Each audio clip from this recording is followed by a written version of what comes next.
बिस्मिल्लाहिर्रहमानिर्रहीम। अस्सलाम वालेकुम।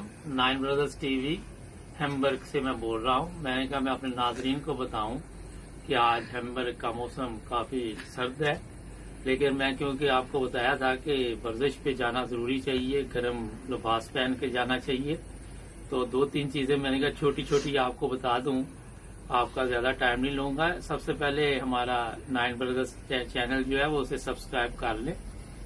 नाजरीन, ये है कि आप जब वर्जिश के लिए जाएं, ये देखें बिल्कुल आपके पास वर्जिश वाला लिबास होना चाहिए, और आपको मैंने पहले भी वीडियो में बताया कि ज़हनी तौर पर आप तैयार हो कि आप वर्जिश के लिए जा रहे हैं, उससे आपको ज्यादा फायदा पहुंचेगा। और दूसरी बात ये है कि 2 लीटर पानी रोजाना आपको पीना चाहिए। पानी सेहत के लिए बहुत जरूरी है। सर्दियों के दिन है तो लोग बहुत कम पानी पीते हैं, जिसकी वजह से कई लोगों के